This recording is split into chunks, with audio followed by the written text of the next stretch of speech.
participants by way of radio or social media with respect to this program are solely their opinion and do not reflect the opinions of Win FM 98.9 or its operating company staff, directors, or other affiliates. Thank you, Mrs. Williams, the National Secretary of the St. Kitts Nevis Labour Party. And as Ms. Williams has indicated, there are some matters pertaining to what we call the undermining of the fair and free conduct of the elections here in St. Kitts Nevis pertaining to the upcoming general election on Friday, the 5th day of June, 2020. And so this afternoon, we wish to bring to your attention, members of the press, the flagrant aberrations being committed by the Electoral Office as the country prepares for a general election only 2 days now away. The elections are taking place post the expiration or natural dissolution of our parliament.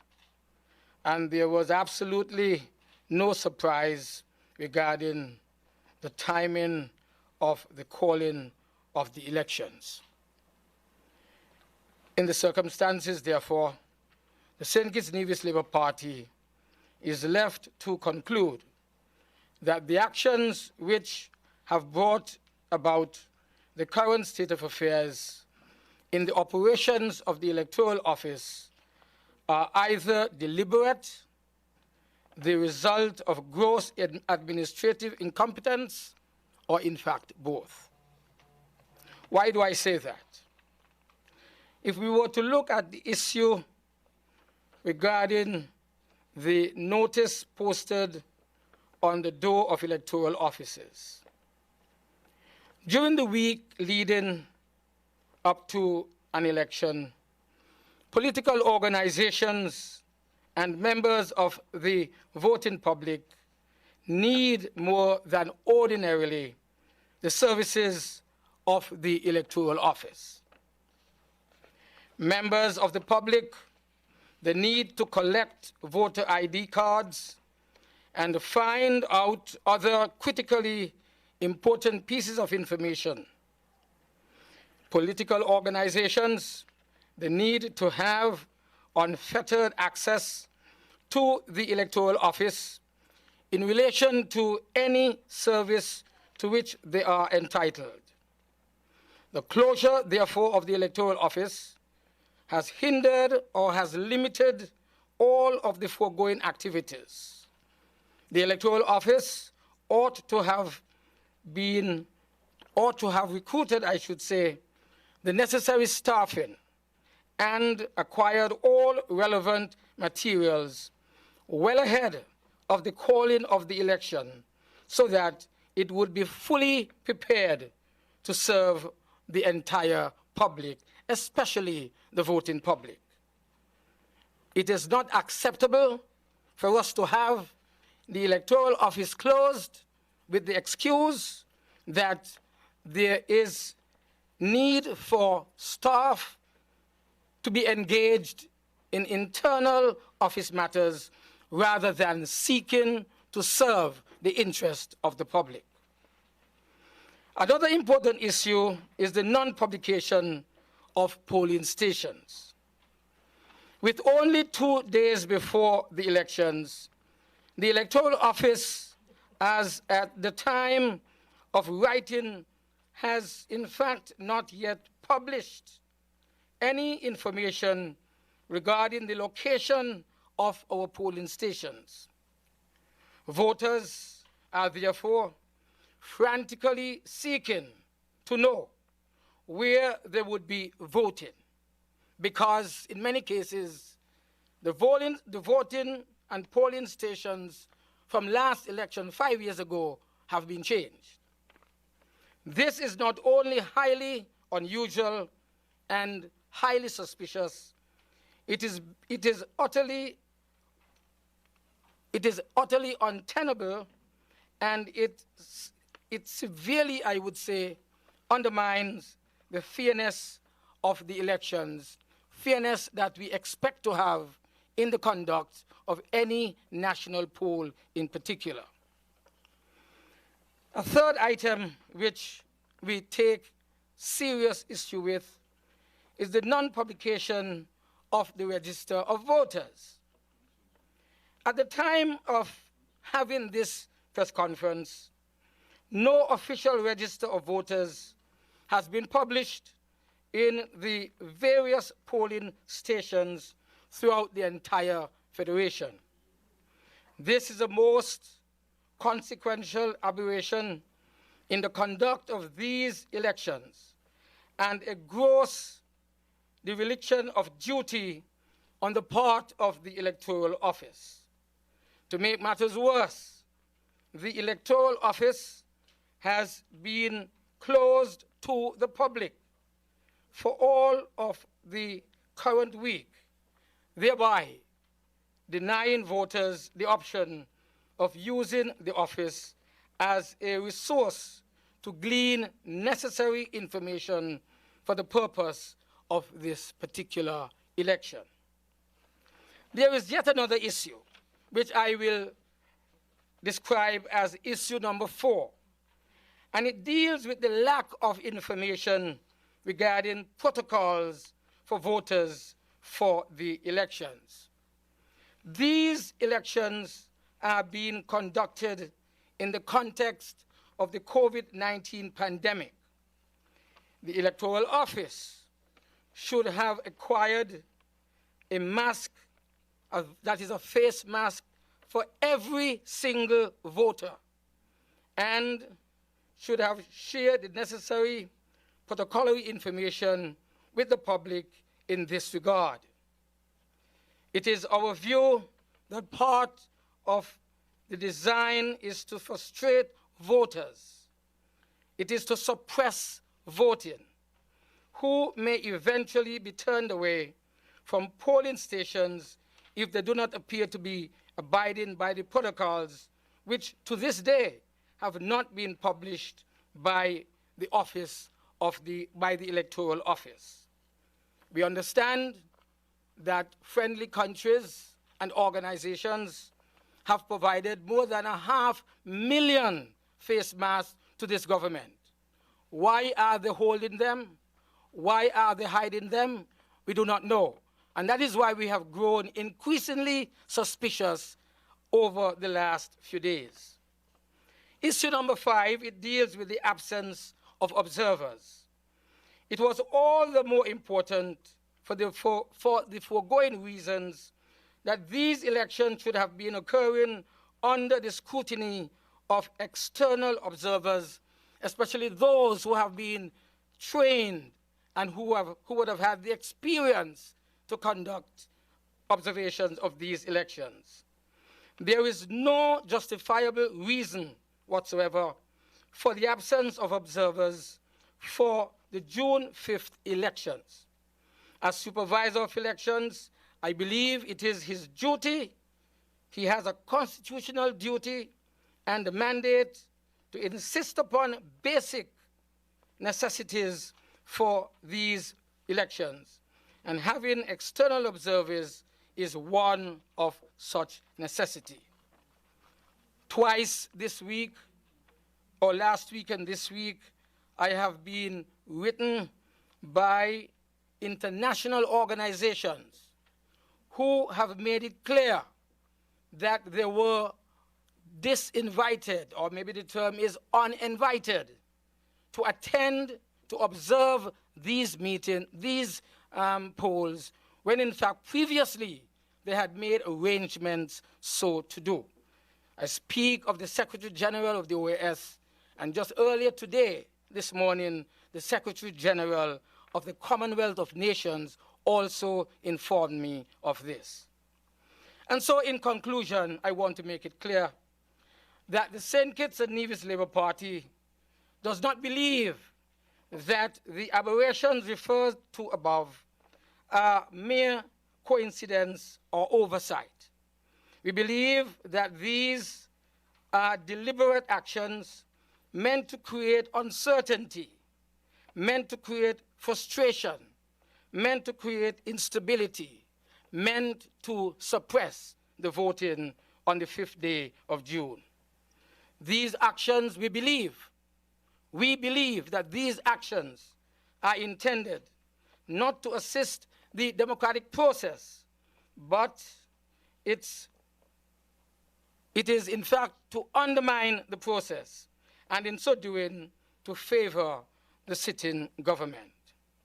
We therefore again insist to members of this press conference, members of the media, and those who are listening, in particular the citizens of our country, those who are listening and monitoring these elections from abroad.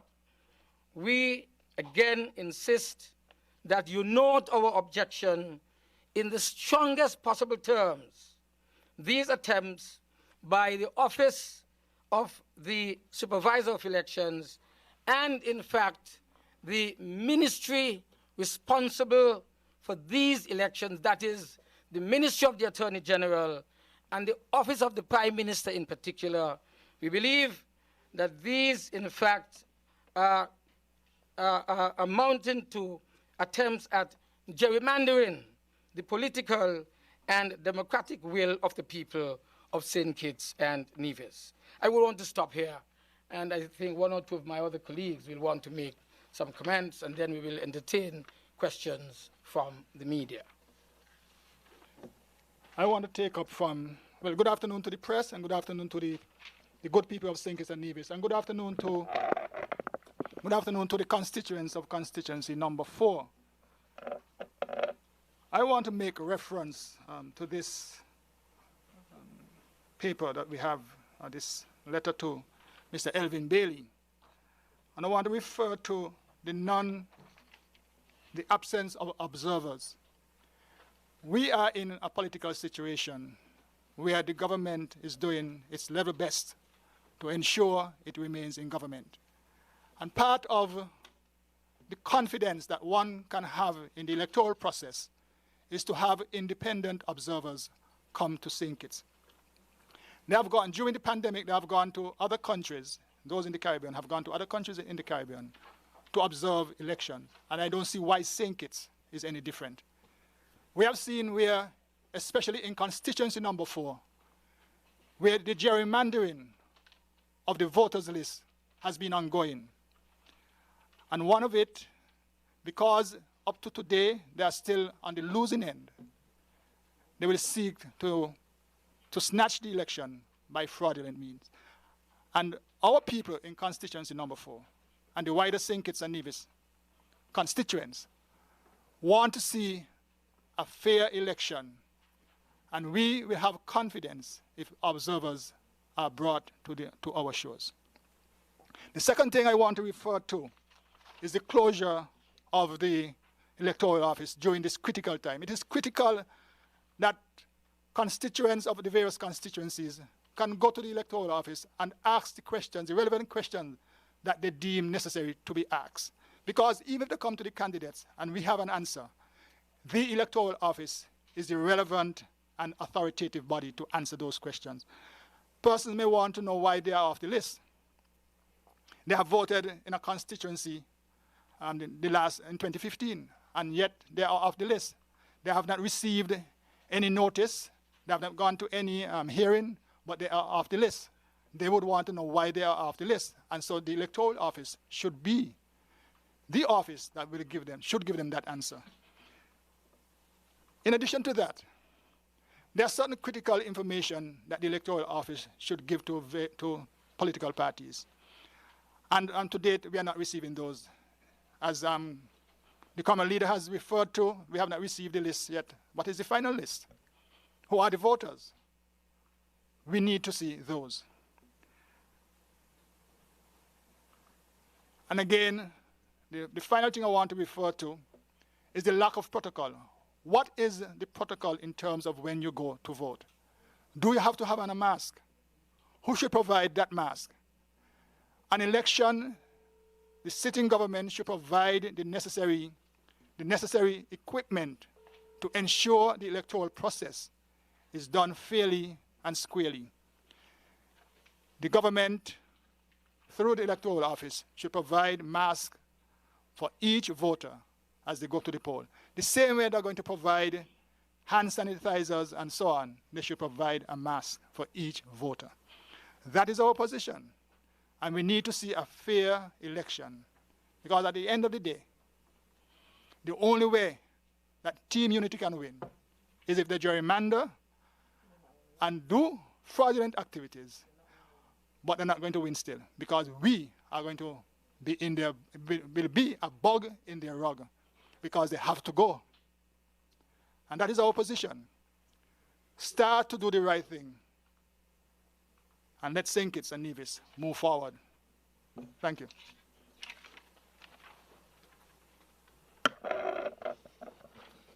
Thank you very much, Comrade Rensford. The St. Kitts Nevis Labour Party, we would like to make it clear that we are confident that we will win these general elections 2020. However, we are also mindful that the elections must be conducted in a fair and transparent manner. So we are bringing these issues to the fore so that on polling day, each and every citizen, when they go out to vote, they would know that the conditions under which they are voting are fair and they do not favor any political side. At this time, I would like to open the floor to questions from the press. I ask you to identify the media house you're representing, and then you may ask your questions. The floor is now open. Good afternoon, Glenn Bart, SK Newsline. I want to direct my question to the leader of the Next Gen SK Neighbor, Dr. Douglas.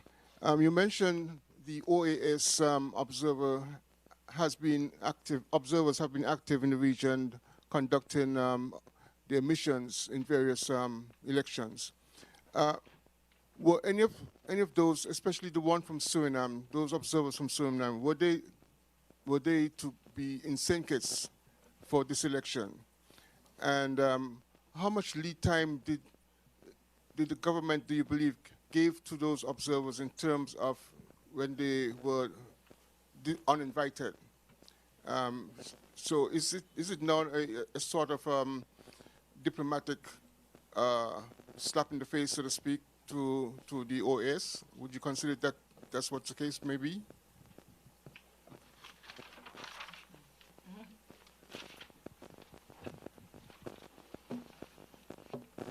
Definitely, I would say that the observers from the OAS, the observer team, was in Suriname observing the Surinamese elections.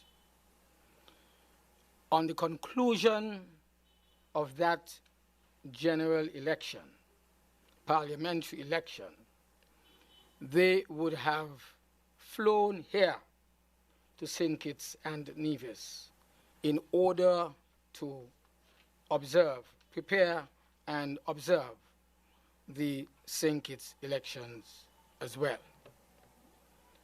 They undertook a particular protocol while they were in Suriname. A doctor was assigned to each of the observer, to each member of the observer mission, I'm told. They were tested every day. And up to the point of writing to me last weekend, not this weekend gone, the one before, they were absolutely clear that none of them had tested positive. They were therefore attempting to come from there here, maybe to have the same protocols established here in St. Kitts and Nevis.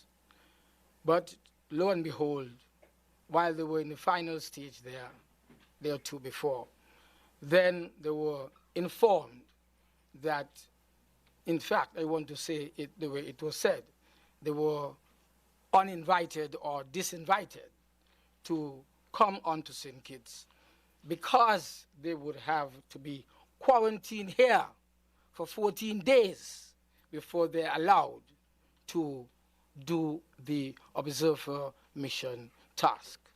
But what is significant is that this attempt to disinvite them is coming after there would not have been any prior notice to them. And when, in fact, between notice being given and the actual elections, there would not be 14 days in order for them to be quarantined before they can do their work. And it is very significant that when you look at the same letter that was sent to me from the Commonwealth, this point is being made. They are being informed after they had indicated their willingness to attend, and when there would not be a 14-day period of quarantine before they can do their mission work. So it is definitely intended on the part of this government to stop them, not to have them. Because if you know that you wanted them to be here, you know they will have to be quarantined for 14 days. Well, for God's sake, tell them 3 weeks away, 4 weeks away. Don't wait until you are within the 2-week period of quarantine to inform them that you will have to be quarantined. And so it is accepted as it was intended, that they are not needed here. They are not invited any longer to be here. And that is what I think the problem is now. There is a deliberate attempt, it would appear, on the part of the government to block out any observers from overseas. And we're relying, it would appear, on local observers who have said to them, well, how do you expect us to monitor these elections? We don't have any experience here. We are not trained here. How could the chamber members and the church members get into this kind of thing? And so it is really suspicious on the part of the members of this team and the electorate as to exactly what it is that the government is trying to do here on this particular matter. Thank you.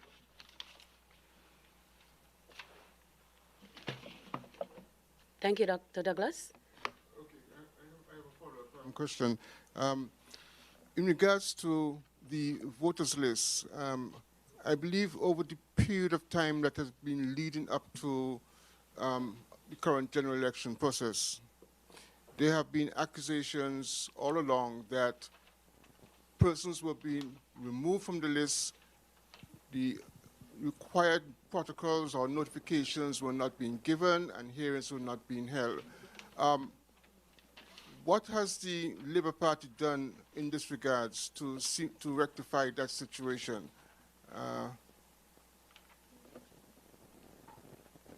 What has the Labour Party done to rectify the situation? Because I think that this is a very important aspect of any general election. And if you're asking for free and fair elections, then this is a matter that has to be resolved. Mm-hmm. Okay, we have that follow-up question from Mr. Barrett with regards to the removal of names from the list and the Labour Party's action in this regard. I'll ask Comrade Marcelo to take that one.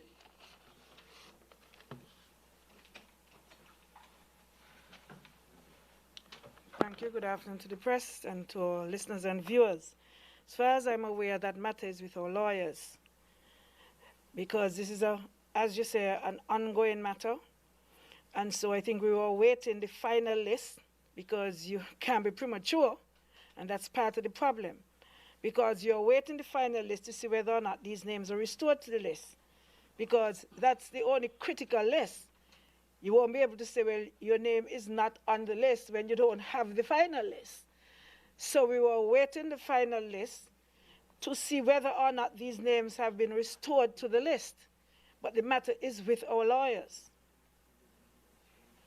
As you can see, right now we're in a kind of state of I don't even know what, because the lists have not really been out. So I don't know if we're going to wait until after the elections to have the list. But that is part of the issues that we're having with respect to what is going on at the electoral office. Thank you. Thank you, Comrade Marcella. Members of the press, the floor is open.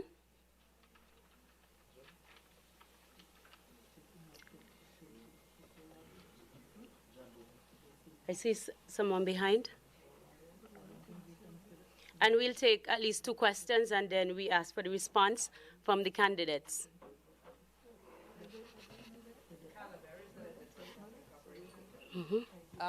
The first question is, what are the plans for electoral reform after the elections have taken place? And the second question would be, well, over the years, a number of entertainers and creatives have contributed to the music industry, and there is a great level of talent. What plans does the Labour Party have to aid these persons to help offset some of the costs associated with bringing in equipment to ply their trade? Thank you, Carlo. We will take another question from the floor before we ask the candidates to respond. If there are no more at this time, I will ask the candidates to respond. The first question, what are the plans for electoral reform after the elections? The second question, what are our plans for aiding entertainers in offsetting the costs of plying their trade in St. Kitts and Nevis? I think that was the gist of Ms. Berridge's question. All right, so I'll throw it out to the panel. Who wishes to take the first one? The plans for electoral reform after elections 2020. Comrade Leader. Well,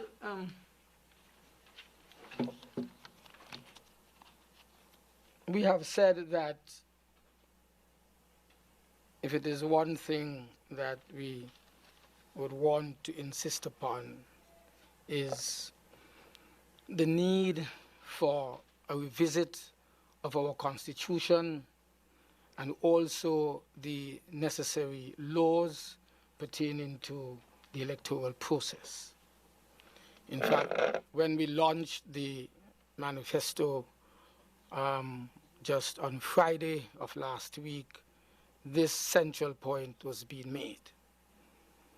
Apart from ensuring that the electoral process would be part of the good governance agenda, we said that we would ensure that, for example, the matter of a residency requirement for citizens of St. Kitts and Nevis and others to vote in elections would be dealt with. We said that we would want to deal with this early in the new term. It should not become entangled with all of the issues that are usually debated during a general election. And we emphasized, therefore, that we should use the tool, the instrument of referenda in order to facilitate decisions in these critical areas. The same thing that would apply with regard to term limits of the head of government. We would want to ensure that these matters, since they appear to be of high public interest, we would want to make sure that they are determined, not again during the period of a general election, not when a government is losing the election, losing, I should say, the confidence of the electorate, and it runs into Parliament in the last 6 months or 9 months trying to pacify people who are expressly, openly against the action of the government. We want these things to be done when people are more soberly reflective of where we need to go as a nation and as a people. So yes, these are going to be high up on the agenda of activities, especially within the good governance agenda, which the present administration has failed upon, and which we will pick up and make sure that there is success on behalf of the people of St. Kitts and Nevis.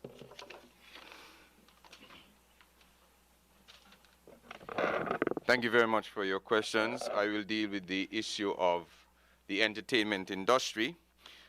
Within our manifesto, which was launched Friday, we have dealt with this issue in particular because we believe, as part of one of the planks of a new economy in St. Kitts and Nevis, it must facilitate the growth and expansion of our entertainment industry. And so I would just want to read directly from our policy position on this in our manifesto. And I think the question of concessions will be answered, but I also wanted to highlight some of the key points. Build a state-of-the-art national performing arts center and academy. Allows creative entrepreneurs to import equipment, raw material, and instruments that cannot be sourced locally at reduced or no duty whatsoever. Strengthen regional and international networks geared towards sourcing opportunities for artists and to grow and develop by providing training, funding, and opportunities for internships. So this captures your question of what type of assistance for our entertainers. So all of the essential equipment that will be needed for you to ply your trade as an entertainer will qualify for reduced or no duty at all under a next-gen SKN administration. And so I want to put a plug in on behalf of the team here that if you wish to see the expansion and growth of your entertainment industry, you can take it from me, Conris Maynard, King Conris, who has been there, who understands the business, that we will work hard to expose our talent to the rest of the world by making it easier to ply your trade. Thank you.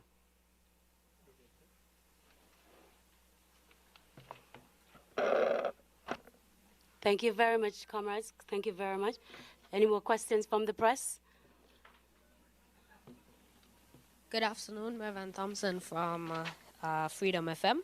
I have just one question with regards to the tuition of CFBC. I was wondering if you could provide some clarification on page 15 of the manifesto.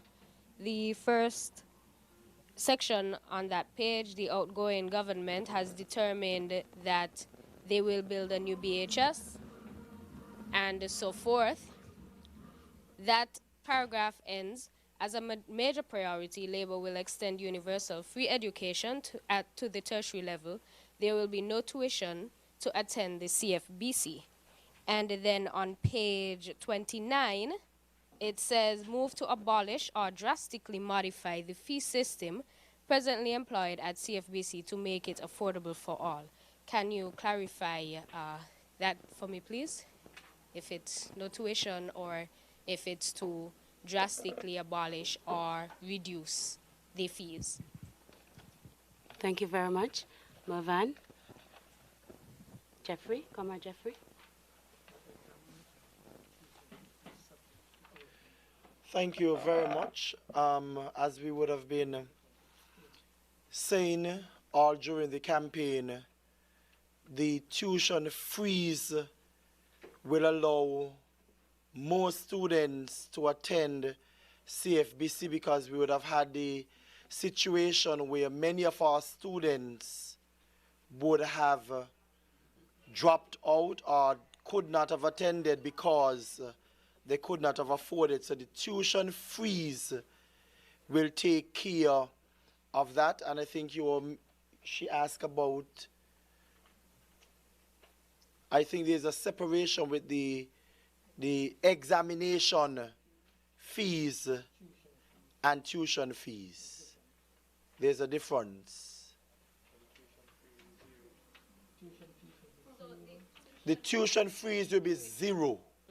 Yes. And with reference to the Bastia High School, you was asked? No. Okay.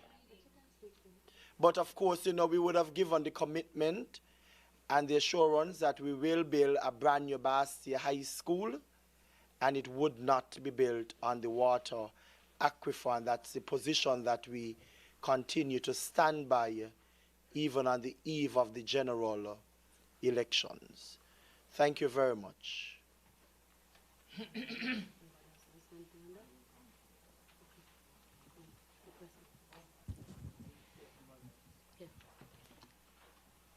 All right, we have another question on the floor. Yes, Glenn Bell from SK Newsline again. If you can backtrack to the issue of the observers again.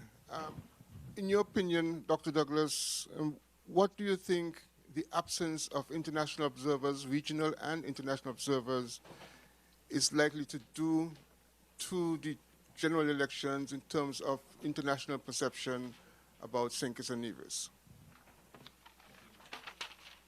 Well, but in the first instance, we have said from the beginning that there was absolutely no need for the government of Dr. Harris to have imposed a state of emergency during this time.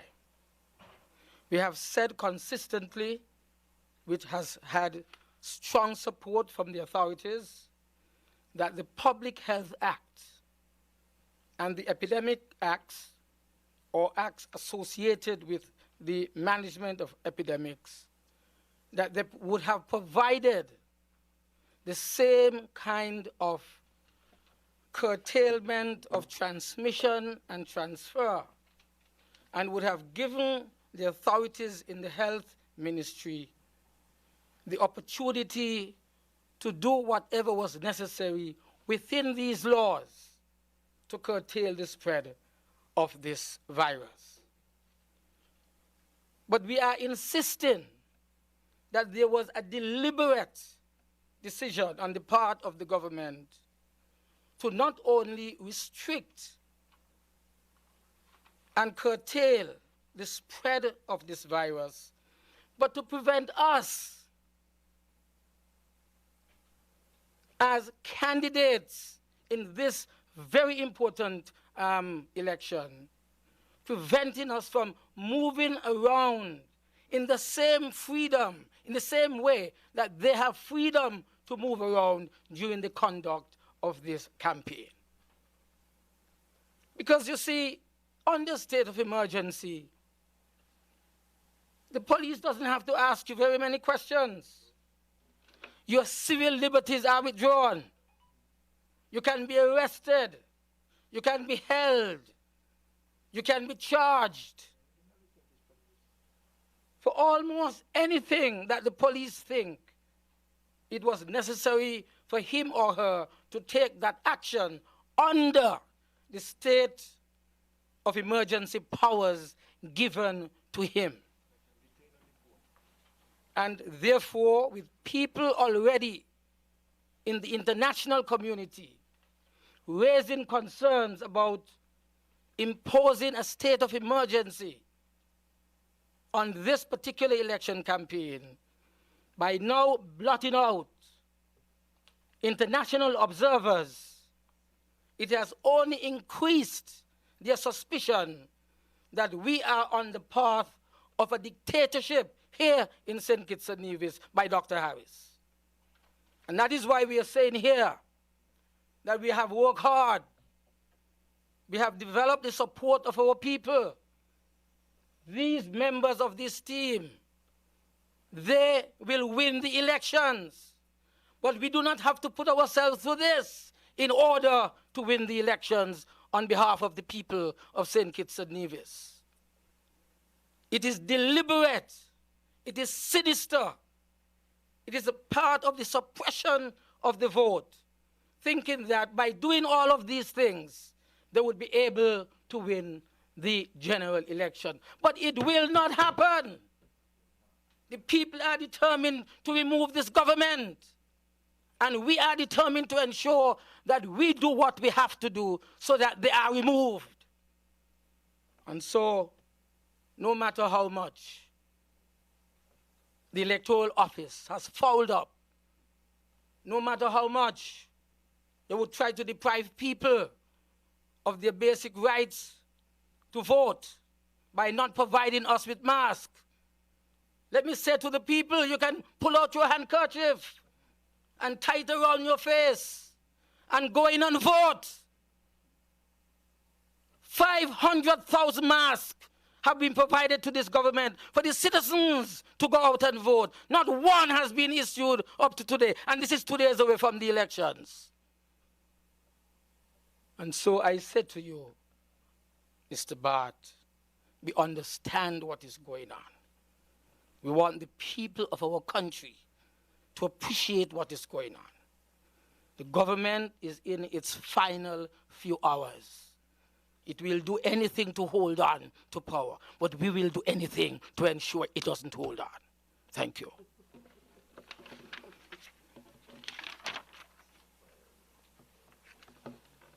Thank you very much, Comrade Leader, for those strong sentiments. It is clear the Labour Party is determined to ensure that we have free and fair elections in St. Kitts and Nevis, and we will win this general elections 2020. Any more questions from the press at this time? Just to highlight a few things. A couple of the other issues raised were the issues about the publication of the polling stations for polling day, as well as the publication of the list for polling day. Elections are held every 5 years, as we are in this country, not every 5 days or every 5 weeks. This government has had more than 5 years to prepare for an election. Now, 48 hours still, how come we have no publication of polling stations or official lists?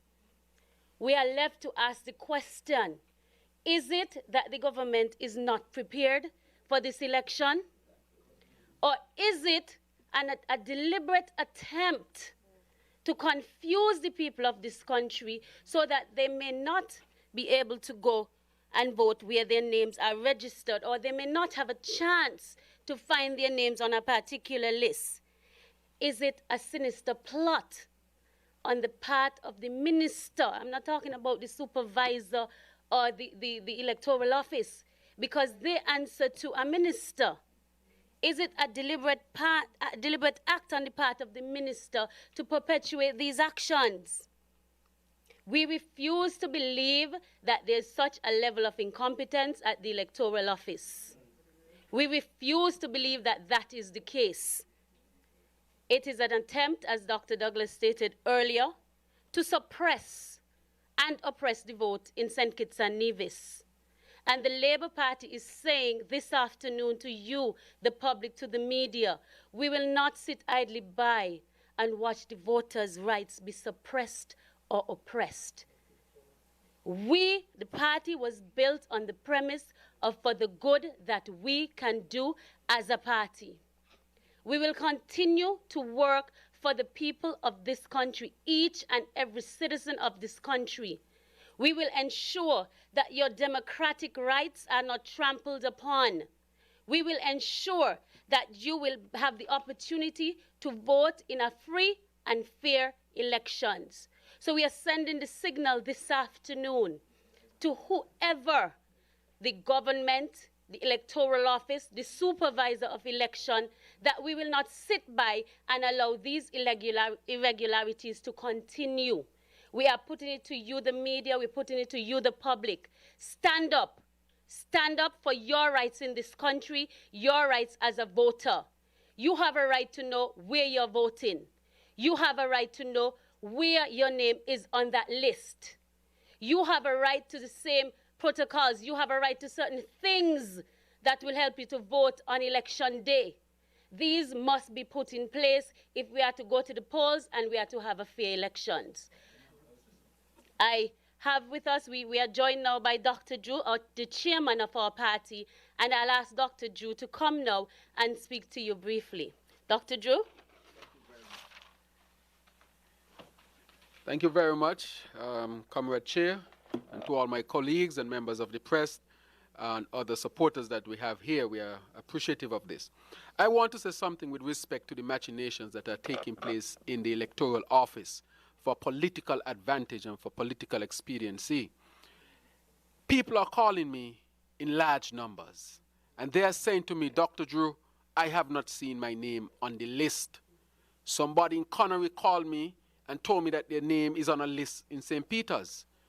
people's names, people who are overseas, their names have been removed without due process. And it's the same thing here. People's names are being removed without due process. And it seems like that there is some sort of strategy to really deprive the people of the government that they want. And we are saying that we're not going to accept that.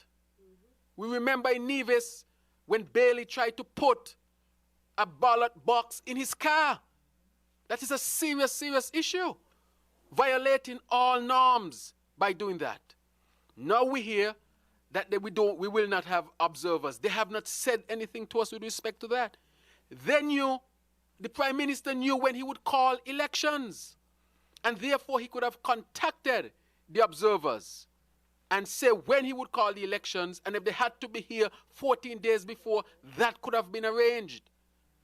But his plan was to keep the date secret, of course, to have an advantage. Okay, but if you know you need observers to ensure that we have fair elections, free elections, and elections free from fear, why didn't you make the necessary move? That is why the pastor for the Dr. William Connor Church, the Antioch Baptist Church, he is saying that we need observers. How can you conduct an election without observers? The church has already said it. The Chamber of Commerce and Industry, they would have said that they are not in a position to observe any elections. What is Timothy Harris looking for in St. Kitts and Nevis? What does he want to happen? He knows that his end is coming, and he does not mind that the whole country go down with him. We must preserve our democracy. I'm calling on fair-minded people to say to Timothy Harris and to Bailey and to all of them that this election is not being conducted in the way it should. But nonetheless, we know why that is so. And it's because our party conducts, of course, the majority here in St. Kitts and Nevis. We have the majority of people. This is a Labour country. And in addition to that, the people are saying to me, Dr. Drew, they have failed us. Nothing they promised they have delivered. Good governance through the door, nothing.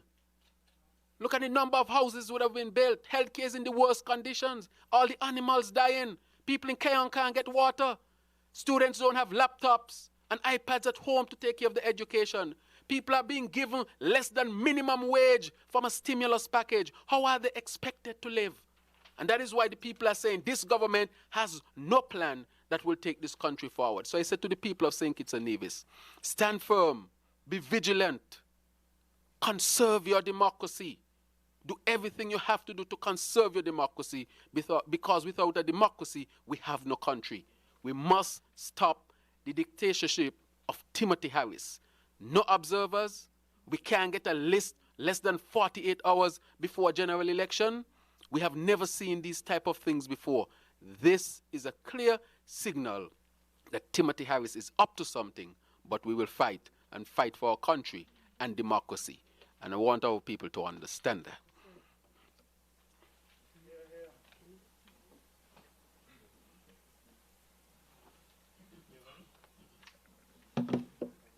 A pleasant good afternoon to the media. A pleasant good afternoon to my comrades, my fellow comrades. I would like to join with my fellow comrades and say to the people of St. Kitts and Nevis that we cannot sit idly by and allow Timothy Harris and Sean Richards and the team, this unity government, to cheat us into them coming back into elections. Our people, they are crying out. They are crying out for a better government. They are crying out for better leadership. And for us to get better leadership, we must have a free and fair election process. We must have an election that is free from fear. And so we are really calling to the NGOs, those persons in those high positions who have clout, so to speak. We must speak out. We must speak out because the people of St. Kitts and Nevis, the people of St. Kitts and Nevis will not sit back and allow them to cheat us into this disunity government. So I want to say to the people, all those persons who are watching this election process keenly, we have to be vigilant. We have to be looking left, right, center, up, and even down, because we can see that they are up to something. One of my colleagues spoke about this. We remember when they had us on lockdown. We are on lockdown inside, can't move, can't go anywhere. But they are out doing all sorts of things. All sorts of things. These are reasons why we are here this afternoon, because we want the people of St. Kitts and Nevis to know that they deserve a government. They deserve a government that will lead the people in the right direction. Once we have a fair, a level playing field, I can assure you that the people of St. Kitts and Nevis will return a Labour government to the top. Thank you very much.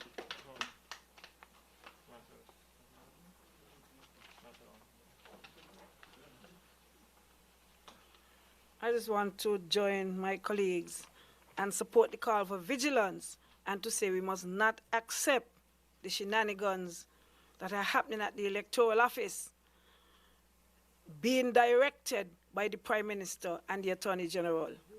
That is exactly what is happening. As you know, the Supervisor of Elections gave all 11 returning officers to the Prime Minister, and you know that he just dismissed all of them and put whoever he wanted, including his brother-in-law. So all he talks about nepotism doesn't faze him once he gets to do what he wants to do, including putting his brother-in-law to be a returning officer in this election. And so we see all these things continue. In Central Bastia, we were told that polling Division 4, which used to be at the Church of God opposite Bounds Bakery, all these years, we were told that that polling station has now moved to the Irish Town Primary School. I wrote a letter to the Supervisor of Election this morning seeking urgent clarification and an urgent response. I sent twice to the office. I went once myself, sent somebody else to the office. They said he was still in Nevis up to sometime this afternoon. So I don't know what is happening, but what I would say to you and to the general public is that Irish Town Primary School is in polling Division 5. And so you can't have polling Division 4 in polling Division 5. Polling Division 4 station must be in polling Division 4. So it can be the Irish Town Primary School for polling Division 4, because Irish Town Primary School is in polling Division 5. And what it is doing is creating more and more confusion out there. Because I have some of the constituents now coming to me and saying, that is those who are registered in polling Division 5, who are saying, look, we have a new polling division for 5, it's not the CFBC no more. So again, you're having confusion for 5 and confusion for 4 out of this one incident. Also, in constituency number 2, an extra box had been added to polling Division 3, which is the biggest polling division in Central Bastia. The huge people who vote at the Pilgrim Holiness Church, Wesleyan Holiness Church. Last time around, there were 4 boxes. Now there are 5 boxes. And I've been told that the 5 boxes cannot hold at the Wesleyan Holiness Church. Again, everything is so last minute and disorganized. And so the 5th box will be put at the Salvation Army. So 4 boxes at Wesleyan Holiness Church and 1 box at Salvation Army. I wrote about that to the supervisor because, again, as close as they are, the 2 places, Salvation Army is in polling Division 1. It is not in polling Division 3. So how can you have a box from polling Division 3 at a location in polling Division 1? Can't happen. Because the polling stations must be in their polling divisions. Market Street is a dividing line between polling Division 1 and polling Division 3. And so anything to the east of Market Street, including Salvation Army, is in polling Division 1. So how can you put a box from polling Division 3 in polling Division 1? Lots of confusion because they're so disorganized. And at this 11th hour to be confusing the electorate, I believe it's a strategy on their part Because for all you know, knowing this government and how they operate, don't be surprised if who they want to know where the polling stations are. Don't put it behind them. You know, so who they want to know where the polling stations are, but we are not aware as to where the polling stations are. And when it comes to the observer mission, I said before, and I want to repeat, that Timothy Harris was at a CARICOM meeting some weeks ago, before the Suriname election. He was present when Suriname requested an observer mission for the elections. And he sat there and said nothing, knowing that our elections were coming up. So if he had any thought about being fair, I'm quite sure when Suriname raised about observer mission, he must have been reminded that we too would need an observer mission. But he said nothing. So it is clear that this is what he wants. This is exactly what he wants. And the government believes that they can throw the whole treasury and throw the whole development bank out there to all the people, just throw out the money as they're doing now up and down the place, and people, they can buy people's silence over wrong. That's what they're thinking. Throw out all the money and people remain silent in the face of wrongdoing. Nobody will talk out about the fact that we have no observer mission and so on because you just pocketing your money. But I believe that they're underestimating the people of St. Kitts and Nevis. I seriously believe that. I seriously believe that people would not sell their souls.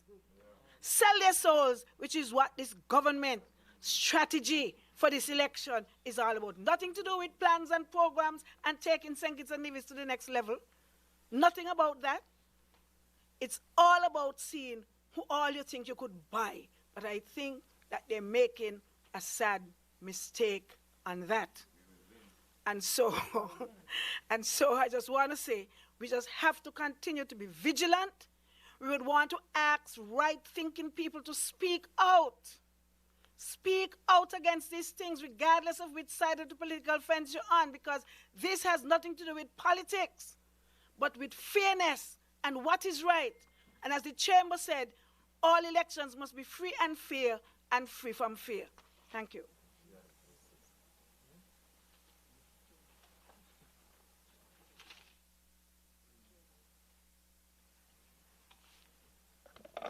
Pleasant good afternoon to the wonderful press who have taken their time out to come to our press conference this afternoon. I want to welcome ZIZ to this press conference. It's about time ZIZ has paid us a visit. Good afternoon. Pleasant good afternoon to all the listeners, and of course, thanks to the court for allowing ZIZ. Thanks for the court for allowing ZIZ to be with us this afternoon. Thanks for the press. Thanks for the press for being here. You know how good I felt when I came out of the nomination and saw ZIZ. The first interview I did, ZIZ is there. Just imagine that. And good afternoon to all the listeners and viewers.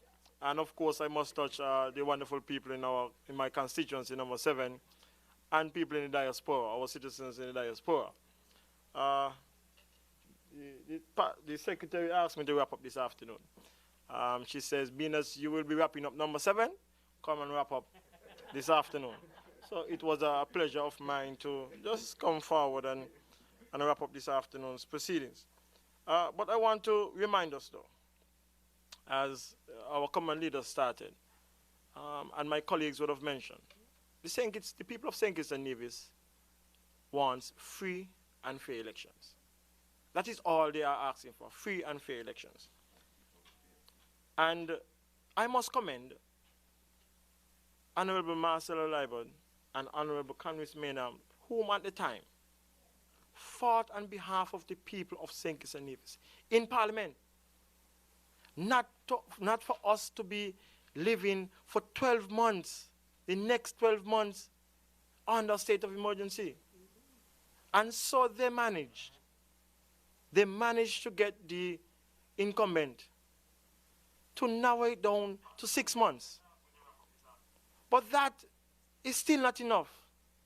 Where we are asking for free and fair elections, the people of St. Kitts and Nevis have to go out on June the 5th to vote under a state of emergency. those conditions are in no way rightful for any elections whatsoever. Under this constitution that gives us the right to vote, under the constitution that provides the arrangement and for any other regulations for us to conduct elections, that same constitution is what provides our rights in St. Kitts and Nevis. So I'll read a section of the Act. A section of the Act, I think it's chapter 2, that gives us protection of fundamental rights and freedom. Fundamental rights and freedom, that by having a state of emergency in elections, all of those rights and freedom has been suspended. I think Dr. Douglas alluded to that earlier. But under the protection and fundamental rights of freedom, we have the fundamental rights and freedom. We have the protection of right of life.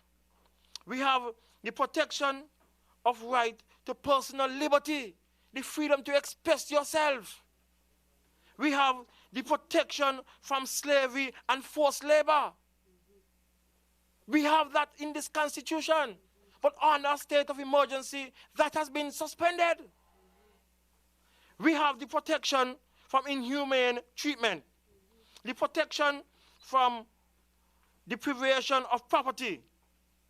We have the protection from arbitrary search and entry. Protection from that. So police or army men or any law enforcement should not have the right to just walk in your property and search you for no reason. I was told that the good evangelist from Keyon, Mr. Pemberton, his house was just searched just like that. But under the state of emergency, that is what the powers give the law enforcement. Those conditions are not right just before the election. You are saying to me, because the law can predict or interpret any prejudice things that you would have said before election, that they can just arrest you, detain you, or deport you under the state of emergency. Those things are not right.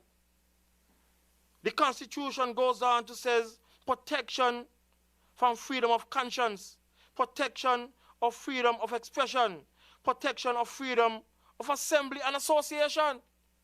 And I'm sure plenty of you would recall that on March 25th, 2019, that was part of the decision when I beat Timothy Harris in the civil rights case. Protection from those things, and the state of emergency suspends all of that.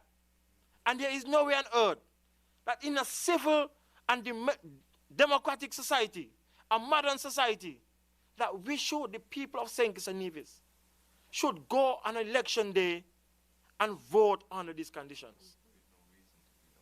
With no reason. There is no reason right now for a state of emergency. Absolutely none.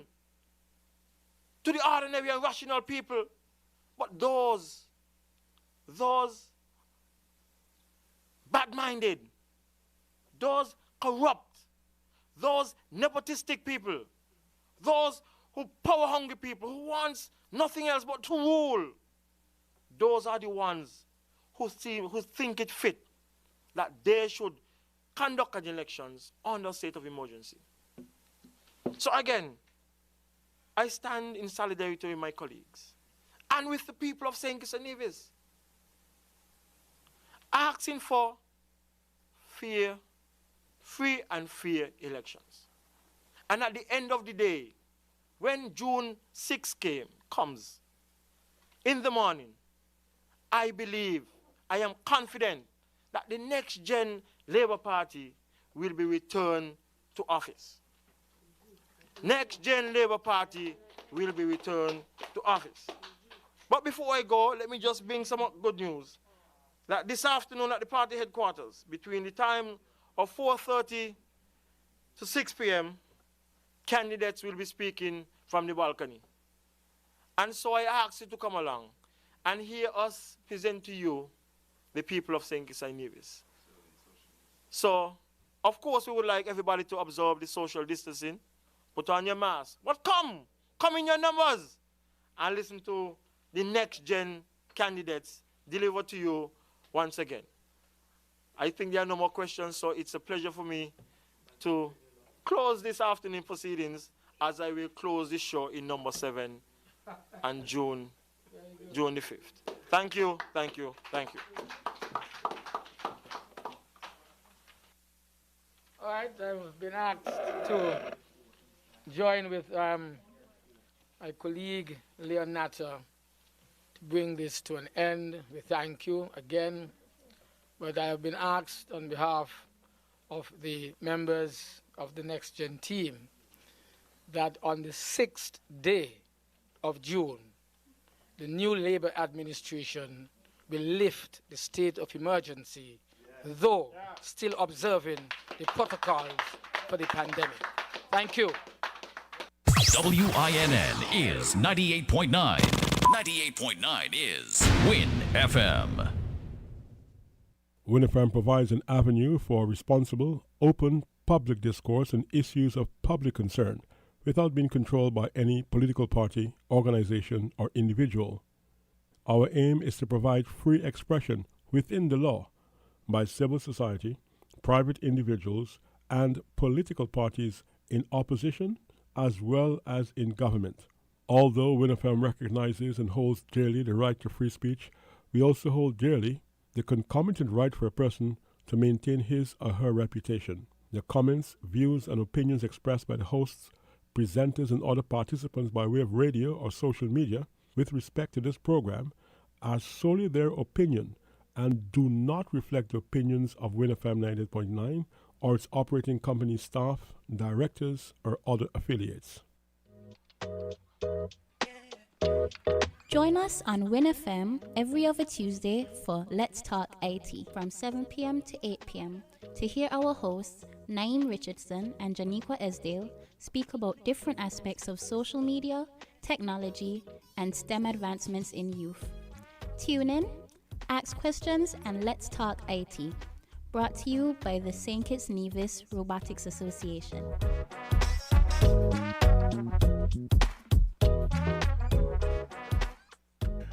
You were just listening to a rebroadcast of a program done earlier by the St. Kitts Nevis Labour Party, a press conference, and that has just concluded. We're different.